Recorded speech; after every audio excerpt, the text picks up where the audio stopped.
Hello, everyone. My name is Paul Roback. I am the chair of the ESP Professional Development Committee. I am excited that you're able to join us today.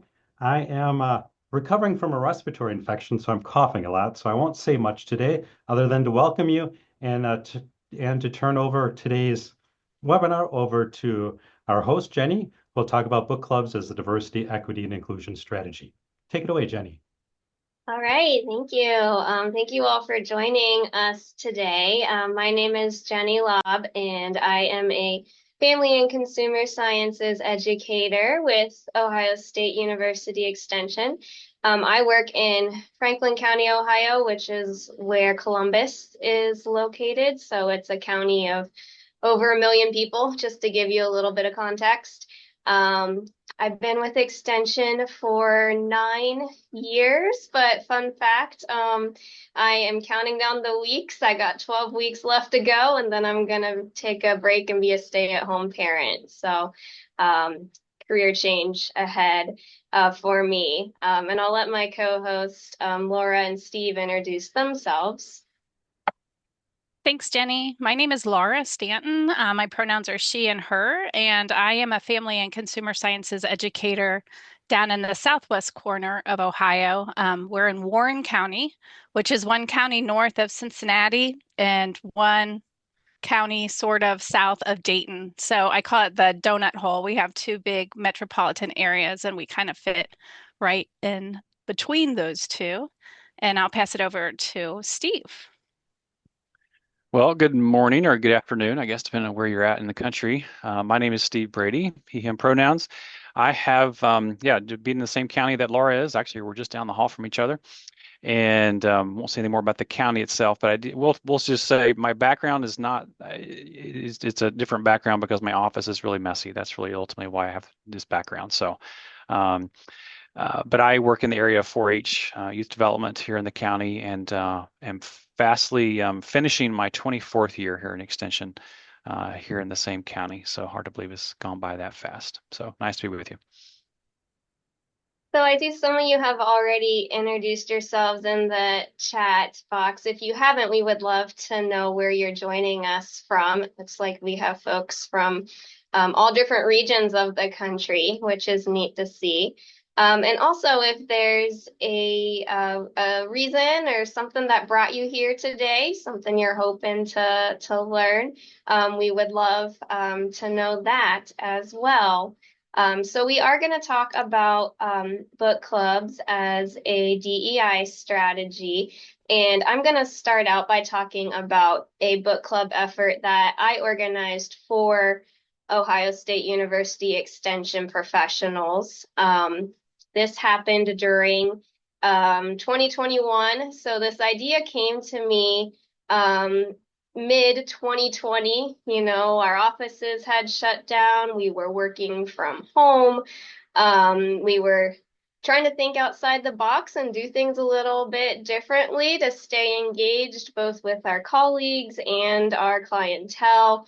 And then we had the murder of George Floyd, and my county, Franklin County, declared racism a public health crisis. And my background is in public health, so that caught my attention.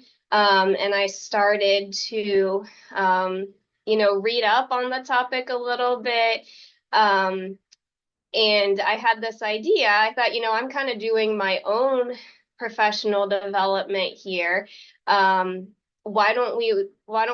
Why don't I try to do this together? Find some other peers who are interested in learning more about this topic and what constitutes racism as a public health crisis. It was definitely an emergent need in my county at the time. And so I connected with a few people. Laura was one that I connected with early on, and then she eventually pulled Steve in because they do work in the same office. But I pitched this idea to a few colleagues. I said, what if we did a book club? What if we picked a book we could read together and then we could meet to talk through what we were reading and thinking and learning. And a couple of people that we talked with recommended this particular book. Why are all the Black kids sitting together in the cafeteria? Because they had been assigned this book for reading in college. They had social work degrees. And so they recommended this book because it was, for a few reasons. One, it was a little bit more digestible, easier to get through than some of the other texts that are out there.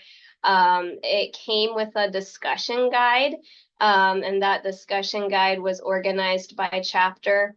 And it just really seemed to provide a nice structure for what we had in mind, what we were thinking about doing. So we did decide to read this book together. And then we created this schedule.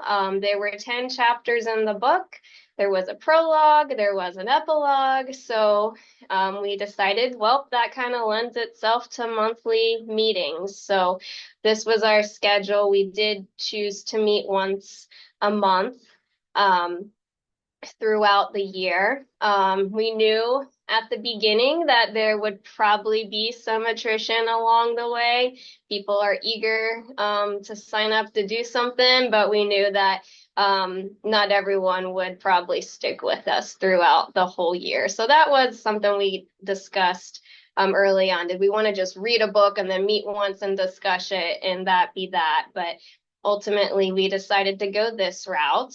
And we set up some parameters, if you will, some ground rules as we were planning this initiative. So some of our main discussion guidelines are listed on this slide here for your reference. At the time, our university's Office of Diversity, Equity, and Inclusion had published a really nice respectful dialogue toolkit that we were able to pull from. Unfortunately, that office no longer exists, at least not at this particular moment in time, and that guide is not publicly available. But it was a nice resource for us to draw from. And there were also some general guidelines for productive discussion that were outlined in the book itself. So we encouraged people to view this as a brave space. You know, we couldn't guarantee that it would be a quote unquote safe space, but we wanted to encourage everyone to participate, to be respectful, to learn and to grow, know that it was okay to feel uncomfortable or to feel big emotions, or even to disagree with somebody. But respect was critical. So these were our primary points here. We wanted to make sure everyone had a chance to speak if they chose to, but we also recognized that it was okay just to sit and listen and learn at times. We encouraged people to have their cameras on because we did meet virtually for this, and to speak from their own experiences rather than make generalizations. So here are the details. So as I mentioned, this idea came to me in 2020. So we decided to launch at the beginning of 2021. We promoted this toward the end of 2020 through our extension director's newsletter and update, just different channels that would reach our peers. And we were also able to convince our college's Office of Diversity, Equity, and Inclusion to provide funding to purchase books. So we were able to, and our extension director at the time went in on that as well. So we were able to offer a free book to the first 50 people to register. We ended up with over 100 people registering for this.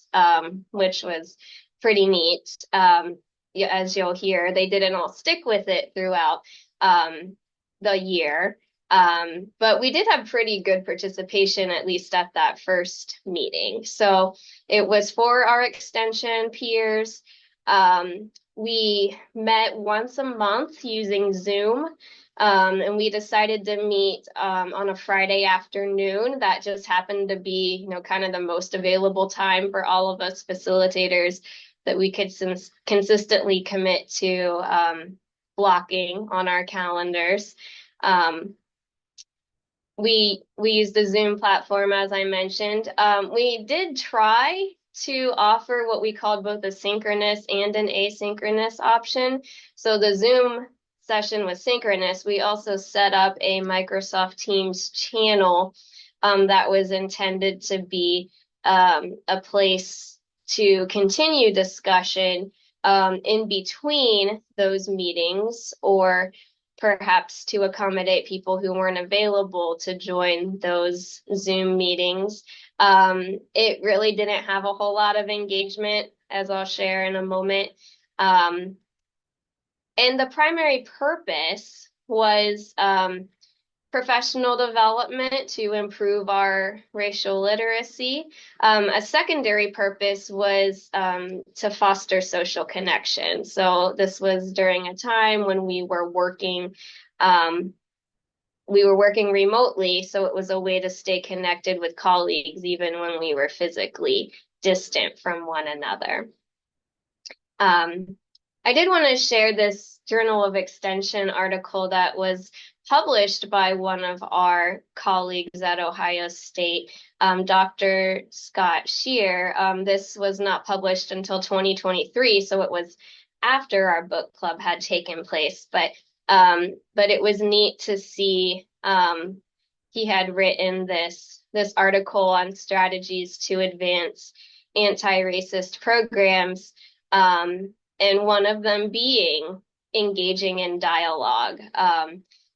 And so it was just kind of neat to see that we were already doing this within our own institution, at least one of the things that he had offered as a strategy in this piece. So some successes and challenges. We did do a post evaluation. So at the end of the year, we sent out a survey link to everyone who had registered for the book club and asked some questions where they could share how much they knew both before and after. They could rank that on a scale. We also had some open-ended questions that allowed for comments.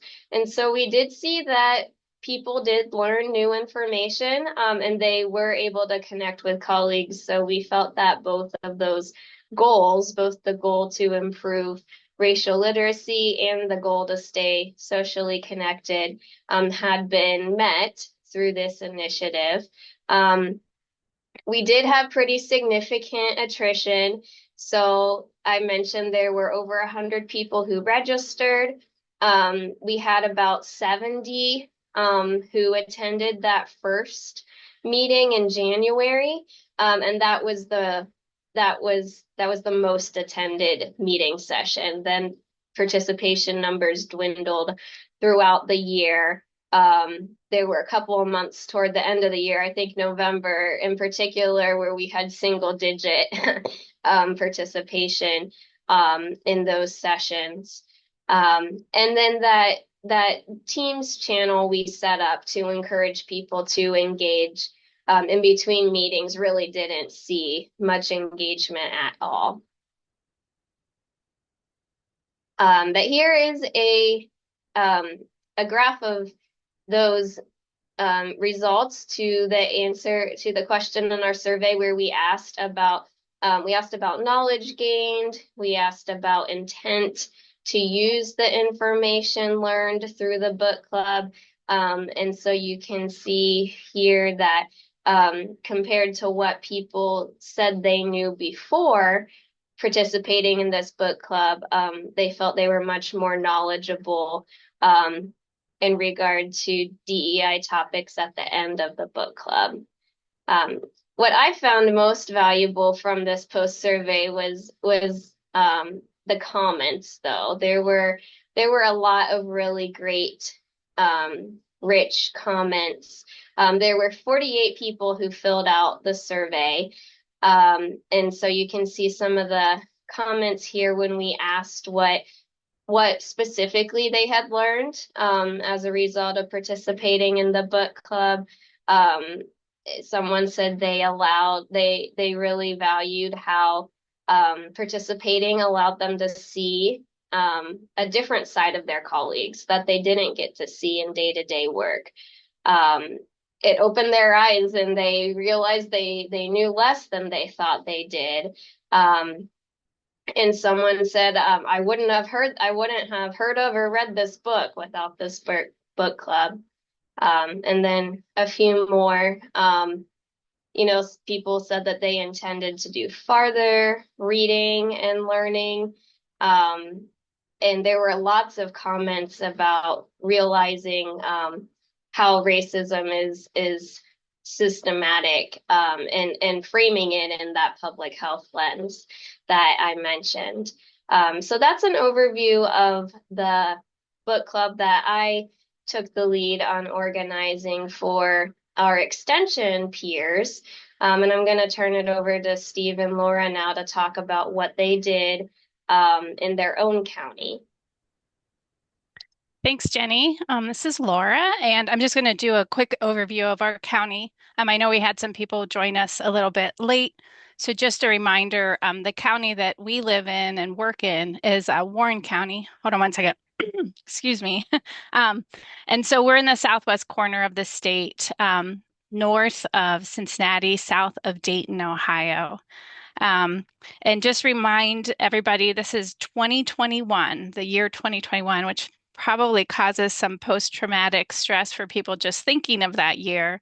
But lots of us were still maybe working from home, working remotely or doing a hybrid.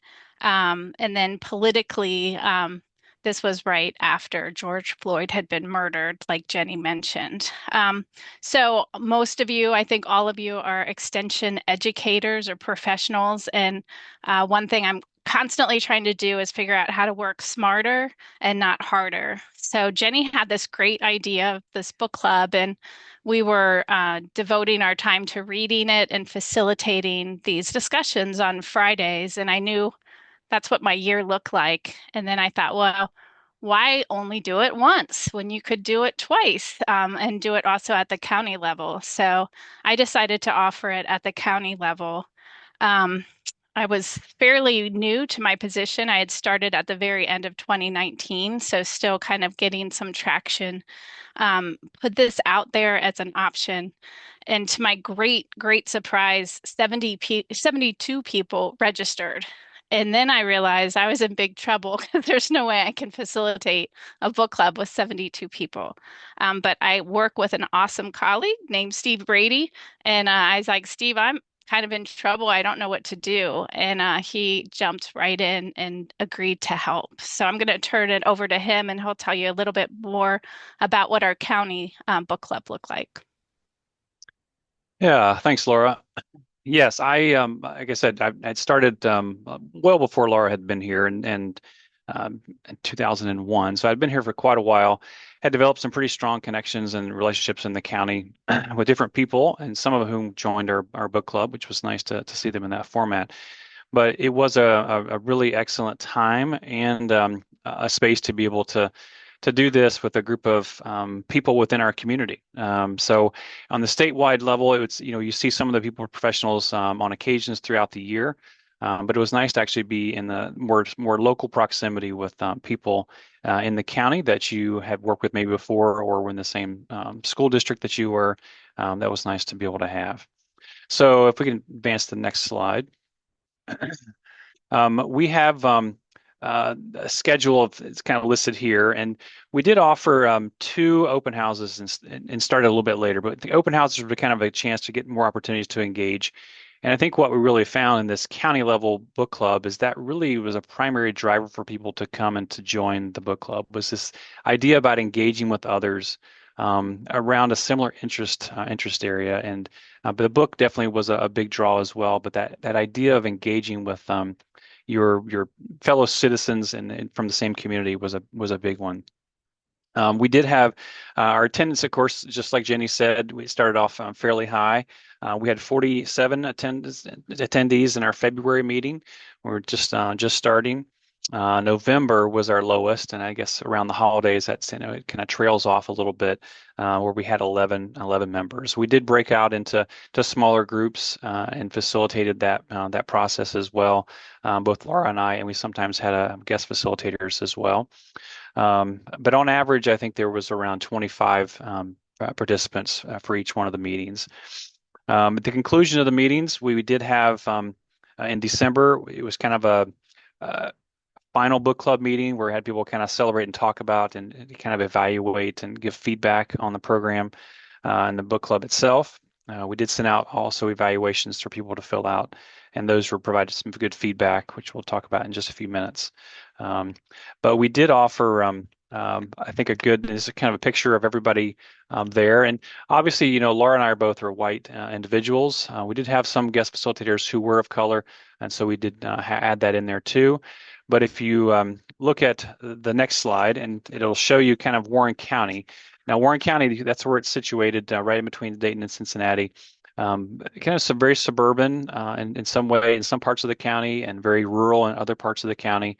But it's a predominantly white community as you look at the 2020 data from kind of how the demographic information is set up. Very heavily Republican, very conservative in terms of the voting, and you can see the results of the general election in 2020, kind of how that went.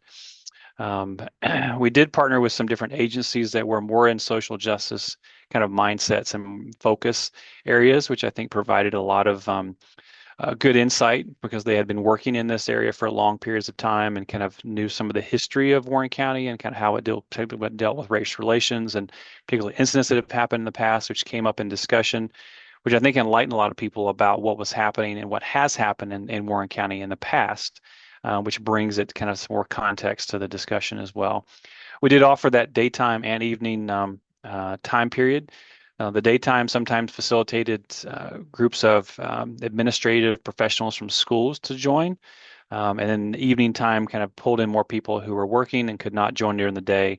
So it was two different groups of different people. And we thought it met kind of a need for being able to offer both of those different time frames.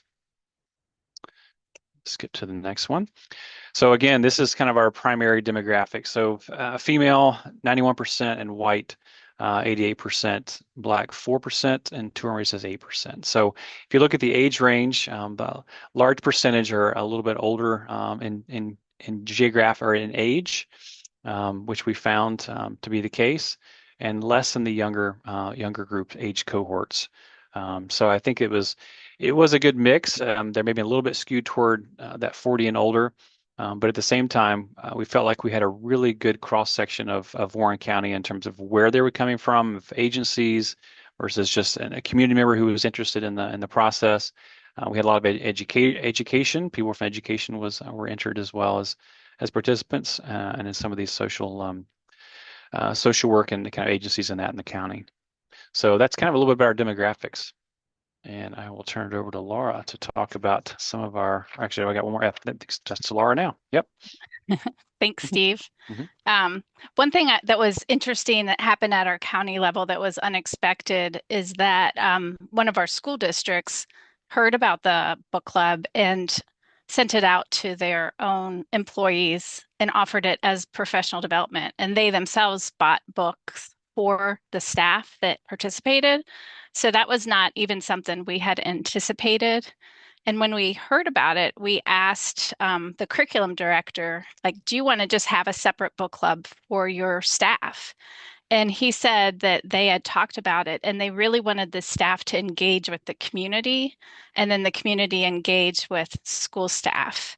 And even though it was unplanned, that turned out to be like a really amazing opportunity on each side of that coin. And it came up many times. Participants who had nothing to do with the school or didn't know the schools reported how much better they felt that there were staff that were interested in the topic. And then the school staff felt like kind of, I don't want to say emboldened, but felt supported by hearing feedback from the community. Like, this is important. We are glad that the staff are taking the time to read this book and participate in this book club. So that was one of those things we didn't anticipate, but it turned out to be really a good and positive aspect. Before I dive into this, I want to just make sure Guillermo knows that we see your question and we're going to circle back to it.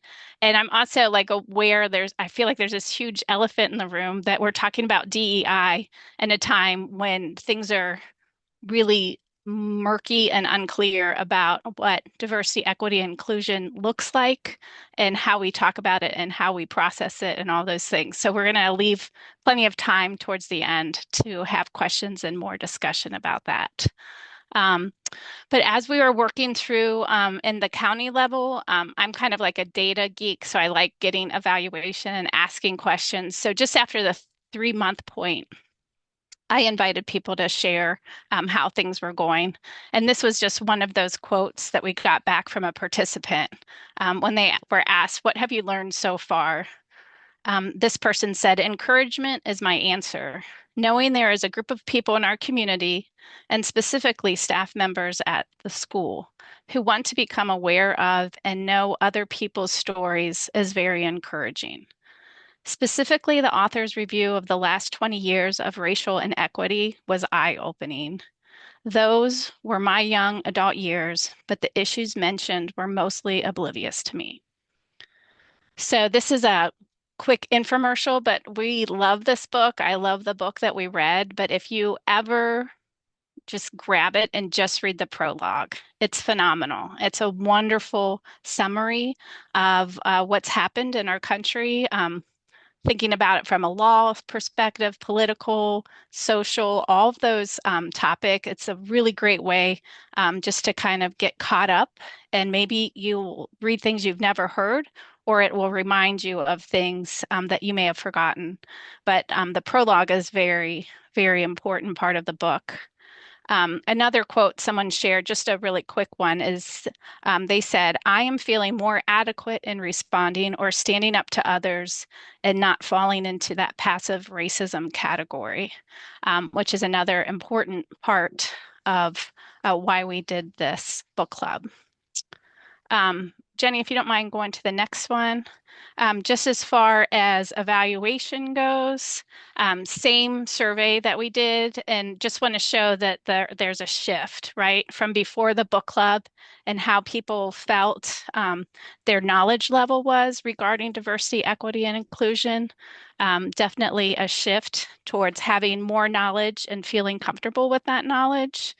After the book club, 96% said that they were planning to use the information that they learned from the book club. So good, positive response from that.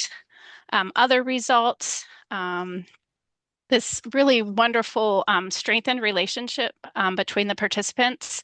If you are looking at the pictures and listening to Steve's percentage about our demographics, it was mostly white people who were feeling very isolated, feeling much like they're in the minority, didn't know that there were other people who felt like them. And so that was one of the feedback messages that we got a lot, was a sense of community after feeling very isolated. Another thing that happened is we created our own webpage on the county level, but people were really eager to share resources or books or movies that maybe increase their knowledge about diversity issues. And so they kept sending them to me and I didn't know what to do with them. So I'm like, let's collect these. So we still have a website. It's a web page on our website. I'll share that link with you in a bit, but just lots of different tools, resources, books, movies, documentaries, whatever that people sent that they thought were important. And then, like I had mentioned before, this connection between our community and the one school district that got really involved in the book club, that was positive in all sorts of ways. Steve and I are often, well, I think I shouldn't say often, I think every time they do professional development, they ask Steve or I if we'll come back or if we'll do presentations. So we have this great relationship, not only with the staff at the school, but like I said, their curriculum director. And that has continued since we did this. And then one comment I think is just really interesting, but we had this wonderful older man who has known OSU Extension because he is a farmer. And he's a very interesting person. He joined our book club. I think he came almost every single month, but he always was like, I can't believe Extension's doing this because it was so out of the norm for him because he just thought of Extension as agricultural and natural resources. And so at the very end, he just said, my high respect for the Extension system has increased by this program. So that is always a good thing. A couple of other things as a result of doing this book club, our small group worked together and we did a book review of Professor Tatum's book. So that ended up in the Journal of Youth Development. And I'll share that link as well in a moment. And then we also submitted to the Journal of NEAFCS and pretty much shared a lot of the information we shared here in the webinar. And that got published in 2023. So just trying to help other people do something similar to this. And then finally, some other resources. We just want to make sure you have the title of the book that we used. Jenny mentioned that there was a discussion guide that had already been created by the author. So that link is in there. And then the link to the web page I mentioned. So with that, that's all I have to share. I think the idea is now to open it up for discussion. If anyone has questions, we'll make sure we get back to Guillermo's question. So I'll just open it up. If you want to, probably the easiest thing to do maybe is just raise your hand if you know how to do that. So we aren't talking all over. But Guillermo, it looks like you're already unmuted. So I'm going to go ahead and give you the talking stick. No, it was more of a question about I didn't understand the time frame when you did this work, and I think throughout the discussion you clarified that it was in 2021, and so I'm just thinking of today. But one of the questions is how your different extension groups or departments or units engage with the mainstream academic units, and if you're working with different departments at the respective universities and colleges and engaging with the central libraries to help you distribute the material throughout your different units or offices throughout the state. And is that a way to maximize resources, or have you found that is better just to keep it with an extension?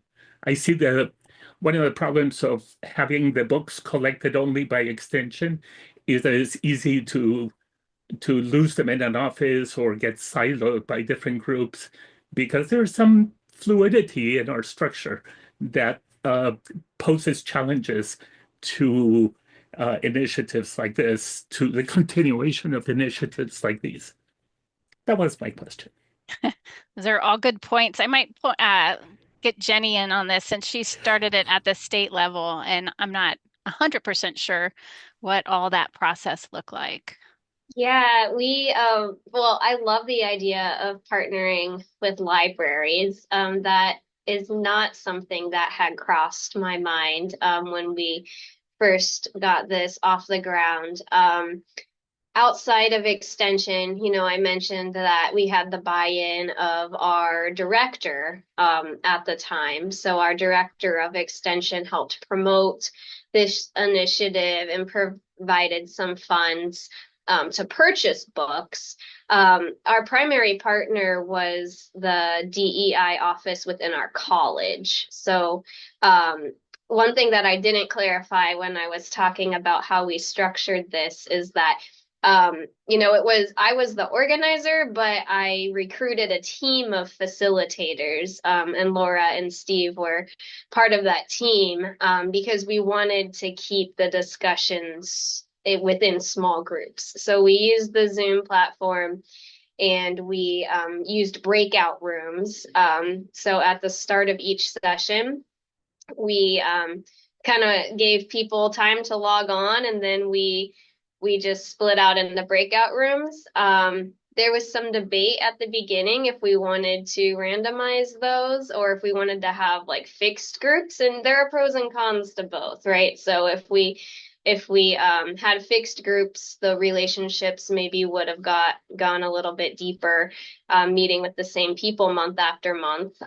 But we know that schedules are challenging and we anticipated the attrition, so we just decided to randomize from month to month. I say this to say that one of our facilitators was from our college's Office of Diversity, Equity, and Inclusion. So we had their support from the beginning. They allowed a staff member to help facilitate discussions. They also provided funding to purchase the books. So the route we went was actually purchasing books and physically mailing them out to people so they would have a copy to hold on to throughout the year. But that just seemed to work best for our structure at the time. If it's a different sort of structure where maybe you're just reading the book and then having a single discussion, utilizing copies from the local library might work wonderfully. So I love the idea of exploring that as a partnership. Someone had the question for what time did we meet in the county during the day, and we did meet at 12, if I remember back that far, right, Laura? And that did allow people on a lunchtime break for the schools, and I think there were at least 3 or 4, I think, that were kind of combined together who actually joined the Zoom during that time. So that definitely helped with at least some of their schedule. And from what I remember, I know there were administrators there, a principal of I don't know, I guess an elementary, middle school, and a couple on her staff joined the call there too. So it was around noontime. It was noontime actually. Yeah. Yeah. And I'll just add, our evening time was 7 p.m. and teachers joined at 7 p.m. Like the teachers that were participating were so dedicated to it. It was really amazing to me. But I remember like one of our evening programs ended up like a day that I knew that there was like school was out and we had teachers join us, which was amazing and just a testament to, I think, how devoted so many of our teachers are at a time when it's really challenging to be in schools and be an educator. And a lot of them were very nervous about talking, not that they were talking about these in class, but just having people to bounce ideas off and stuff. I, for one, I know left that whole process just being really in awe of so many teachers who are so dedicated to their jobs. I'm looking, let's see, where are we? So somebody said, is this book structured easily to just focus on 1 or 2 chapters versus the book as a whole? I'll let other people chime in. If I could, I would make every single person just read the prologue. It's really fantastic. Maybe the prologue and the epilogue. But I think the important thing is to not get stuck so much on the structure as the process. And the process is really that idea of bringing people together who have a common interest or a common desire to learn about something. And yeah, like structure it in a way that makes sense to you. Like we've said, that 12-month thing wasn't ideal after all, but there were pros that you could just, do small bits at a time. So I don't think there's a right or wrong way to do it. I think the important message is just to do it. Jenny or Steve, what do you want to say about that? Yeah, Yeah, I think that was. Go ahead, Jenny. Go ahead, Jenny. Oh, okay. Yeah, we kind of mentioned this a little bit, but there was a lot of discussion at the onset about how to structure this. We knew if we did the whole year, there would likely be attrition. We worried if we did a one-time thing that it would be too much for people to read or commit to reading. And so we felt like because we had the discussion guide and that it was broken down by chapter the way it was, it provided people with kind of smaller bits to read. That it might be a little bit more achievable to read the whole book doing it that way. I would agree with Laura in that the prologue kind of stands on its own, but the book itself, it's hard to kind of pick and choose specific chapters. If we were to do it again in the future, we might choose to do, like a quarterly meeting and just discuss a single book at the time or try something different, structured in a different way. Great. Yeah, the only thing I would add is that even if people hadn't read the whole section, we're still joining in conversation. So I think it didn't prohibit anyone if that was a hindrance for some people that didn't have time to read it or didn't read the whole chapter. Yeah, we did encourage people to attend and join the discussion or even just listen in, regardless of whether they had read the assigned chapter for that session. I'm still looking through the chat. So somebody said, given the attendance attrition, would you consider discussing the entire book at once or perhaps breaking the book into 2 to 4 discussions? I think Jenny and Steve both answered that. If you have follow-up questions, feel free to ask. Molly shared that their state library commission has sets of books for book clubs. And I know our little local library does as well.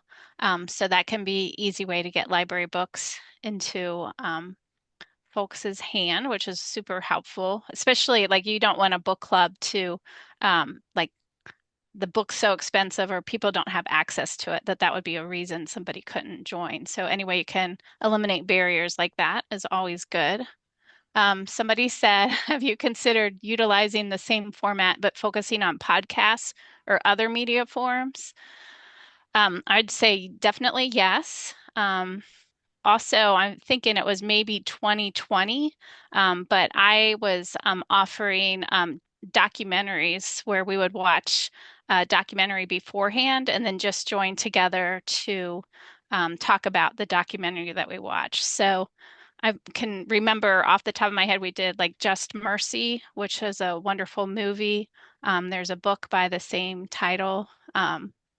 But yeah, and I think that's a great option as well. Like I said earlier, I think the structure of how you do things is not as important as just doing things and offering opportunities like that. So if you have something in mind, I would say definitely do that.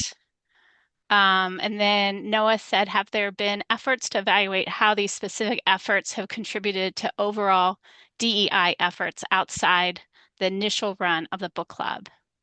And then they say, I mean, in the organizations or community participants work or live in. Jenny, you want to take that one, or Steve? I can say from my perspective with the book club I helped organize was for extension peers. We didn't do any follow-up evaluation after that, one time post evaluation we did.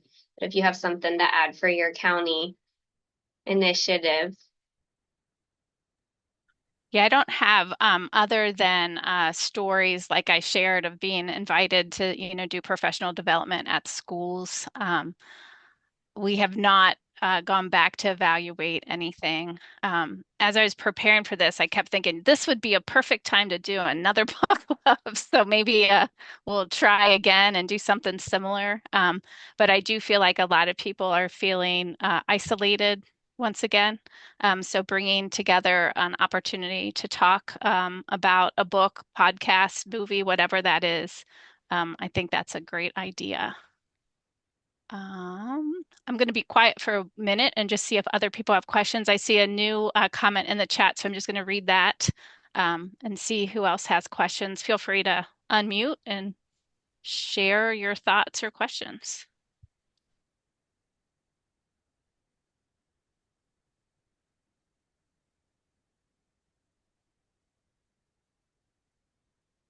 I think I'll say something, somebody feel free to jump in. But I think just the ability for us as extension educators to create spaces for these kind of discussions to happen and conversations, particularly with community members, we found was extremely valuable for people. And it really opened up some different places where people can't necessarily normally talk about these things. So I think that was a huge learning for me that really there was a need for those kind of spaces to be created in a local community that people don't just wander upon or just have necessarily all the time. They might talk to a neighbor or another friend or two, but to talk with other community members who are interested around the same thing did bring them brought a lot of connection, I think, with the communities. Gwen, I see your comment. Do you want to say anything more than that or share what your experience was like? Yeah, I just thought it was an excellent opportunity, not only just to interact with professional peers on these topics, but to use it, in your family setting. For me, especially with a biracial daughter, things that I wasn't aware of that were happening with her that she shared because we opened the conversation through the book. That's wonderful. Thanks, Gwen. Corey, I read your story and I know I've met you before. That sounds like an amazing book that you should share. I'm sure that's put you in circles that you might not have been before. And I think that's the other thing, like both Jenny and Steve and even Gwen is mentioning, is a lot of us go through our lives in a certain like lane, and we don't necessarily have many opportunities to switch lanes or increase the circle that we're sitting in. And this book club gave us that opportunity. Um, Obviously, like stating the obvious, but myself, Jenny, and Steve are light skinned. We identify as white. Most of the participants were also white. And I think one of the big mistakes and misnomers about diversity, equity, and inclusion is that it's something that people with dark skin do or people that identify as LGBTQ do. And really, in my heart and soul, and with my own passion, is that it's something that white people need to do. And a lot of people are uncomfortable doing that, maybe in a diverse setting, or they've never done it before. It's super scary and intimidating. And this process was so, I think, helpful for so many people because it was the first time they had done that. Um, and I am a strong believer that that kind of work needs to happen and needs to continue to happen. There's all sorts of ways to do diversity, equity, and inclusion work. Um, and there's little slices of that pie, but one of those slices is white people that look like me talking to other white people that look like me and expanding kind of that view of what DEI looks like. Um, and I'm talking and saying diversity, equity, inclusion a lot today because I think one of the challenges is everyone's talking about DEI without knowing what DEI is or what it means. But I do believe most people think diversity is a good thing, equity is a good thing, and inclusion is a good thing. So we need to keep making sure that message is shared and what that looks like. And it might not be what they're hearing on the news or seeing on TV. Um, I do want to say that I am, as you can see, I've turned on my camera. I am very much white. Um, but the man I'm married to now is 100% Mayan Indian. He's from Guatemala and he looks very Hispanic. Most people would say he looks Mexican, which he takes offense to, but I often thought that if people would really get to know one another and not judge people just by the way they happen to look or their accent or something like that, this world would be a much better place. And that is one of the reasons why I was seriously thinking.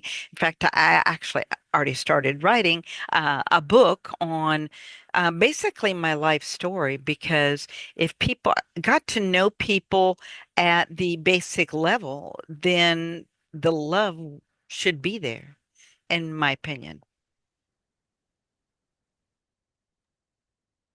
Thanks, Corey. Jenny or Steve, you want to chime in?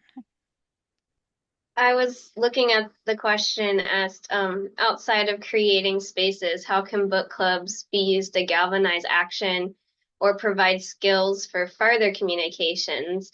And I think Laura just mentioned this provides a relatively safe space for people to practice having those conversations. And for many, at least in our experience, it was the first time they had done anything like this. So having that practice, gaining confidence, I would like to think, and I think our survey that we did would demonstrate that that people are more confident and more likely to then continue having those conversations or seeing things in a new way, and maybe even taking further action, however that may look. I love, Laura's already talked about it a little bit, but how in their community, and this relates to the question a little bit too. I wonder if you perceive community members at this time might challenge Extension doing a book club. Yes, that's certainly a concern. And I love how Laura mentioned they work in a very conservative county, and it kind of had the opposite effect where rather than being challenged, people were grateful for this space. It gave them a place and a space to have these conversations and emboldened them to do a little bit more than they would have otherwise. And I'll let you add to that kind of natural lead in to toss it back your way. Well, and I think it's a, it is a different time than 2021. Obviously, we're in a very different time, and as Laura mentioned earlier, just the challenge of calling anything DEI or having diversity in anything is a challenge that I think all of us are confronting around the country. And so it is a different environment of how to move forward with even a book club or any kind of initiative that has those terms in it. But I think Laura said it best in terms of how you engage with people who on the local level, I think is really important, and have people to go back around and, actually what is DEI? What are we talking about? To try to get people to off of the just the knee-jerk reaction of what those three letters stand for.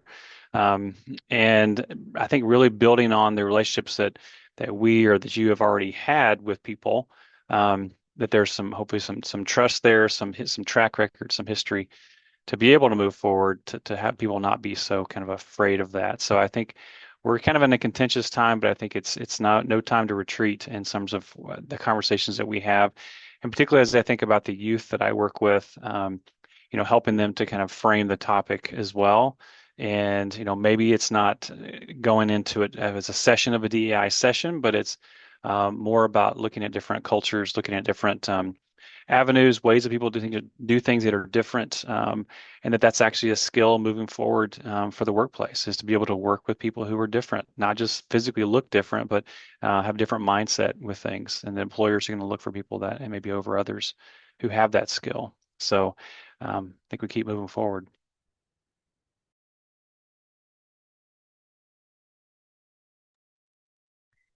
Any other thoughts, questions, reflections?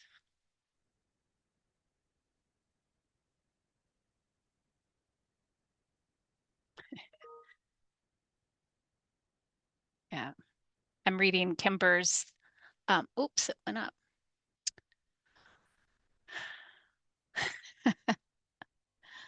That's funny. I mean, it's not funny, Kimber. I'm reading your statement, and I like your whistling Vivaldi every day. How can I organize a successful space for people who don't look like me when their biases paint me before my voice is heard? And first of all, thank you for sharing that. That's one of those things that a lot of people might not ever consider, but you live that every day. So thank you for sharing that.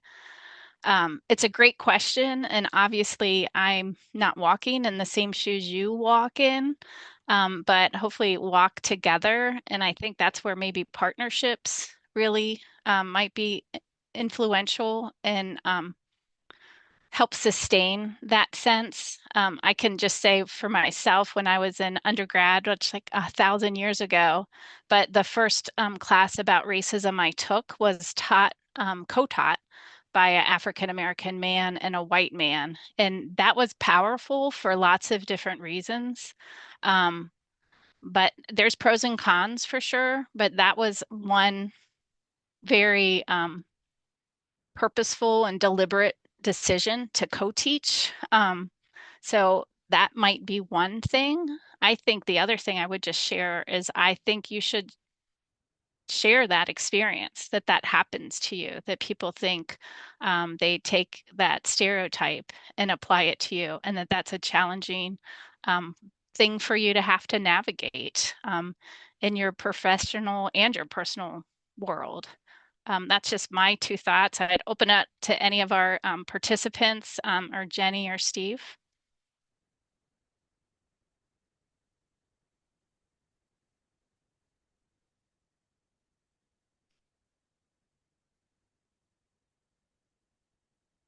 I hope that helps, Kimber, and I appreciate you again for just sharing that experience. I'm watching the clock, and I see we're at 1:57. There are our lovely pictures and our emails. If any of you would like to follow up with any of us, we love talking about it, if you can't tell, and would be completely open to any kind of follow-up from anyone who attended today or someone watching the recording. I'm going to be quiet and just pass it back to Jenny for any final thoughts. I just want to echo the thank yous. Thank you for attending today, giving us the chance to share. We're by no means the experts in doing this. We just had an idea and ran with it, and we're still learning. But it did seem to work well. So like Laura said, we love talking about it and sharing with as many people as we can. Thank you, Jenny, Laura, and Steve, for today's presentation. We really appreciate you being brave and sharing your DEI book club efforts in Ohio and across the state and local communities. Thank you, everyone, for attending today's session. We'll send out the recording as soon as it's posted. This concludes our, excuse me, webinar series for this season. Look forward to having one again in the fall of this year. Thank you and have a good day.